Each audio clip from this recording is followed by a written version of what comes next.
દાદાના 70મા જન્મદિવસે અમે લોકો સવારના 11 વાગ્યાથી હોસ્પિટલમાં બેઠા હતા.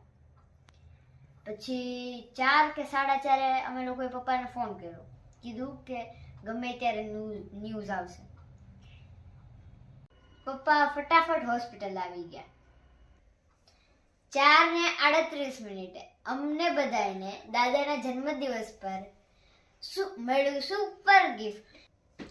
ઓપરેશન થિયેટરનો દરવાજો ખુલ્લો અને નર્સ નાની એવી ઢીંગલીને લઈને બહાર આવ્યા.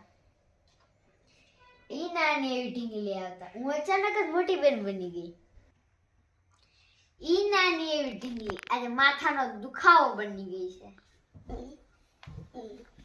મગજનું દહીં કરી નાખે. પણ તોય મારી નાની બેન છે. આ દાદાનો ગટ્ટુ છે, દાદીનો કન્યા છે, પપ્પાનો બાપ છે, મમ્મીનો દીકરો છે અને મારી નાની એવી બેન છે. આ વાતને આજે 8 વર્ષ પૂરા થઈ ગયા.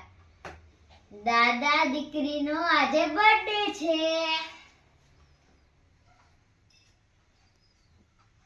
જેમ જેમ આ મોટી થતી જાય છે એમ એમ આના તોફાન વધતા જાય છે.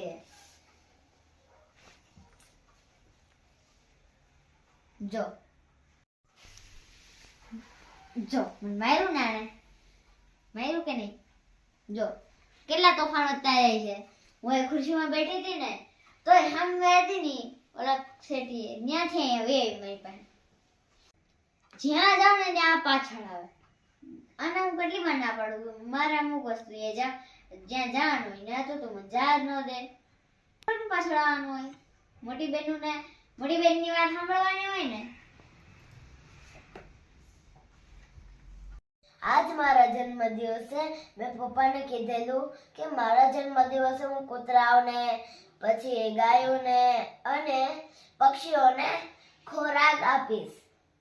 તો છે ને મેં પપ્પાને કીધું કે હું કૂતરાઓ માટે બિસ્કિટ લઈ, ગાયો માટે લઈ અને ચકલા અને પક્ષી માટે ચણ નાખીશ. મારા જન્મદિવસે જેનું આ ઘર નથી, બીજા ઠંડીમાં હોતા હોય રોડ પર, તો એને હું મદદ કરી પણ પ્રભુ પ્રસાદમાં. અને જેનું આમ શરીર આખું આમ સુખ હોય, જેને ફૂલ ખાવાનું જ ન મળે એની મદદ કરીશ અને પ્રભુ પ્રસાદે બાટીશ. આવી બધી સંસ્થાઓને હું મદદ કરીશ અને દાદા છે ને મારા સ્પેશિયલ છે અને હું એનું સ્પેશિયલ ગિફ્ટ છું. અમે આવી રીતના મારો જન્મદિવસ ઉજવશું.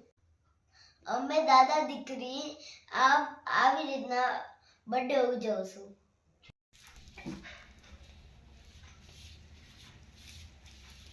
તમે આવશો ને મારા બર્થડે પાર્ટીમાં? તો ભૂલતા નહીં સાંજના મારા બર્થડે ની માં. Okay, bye bye.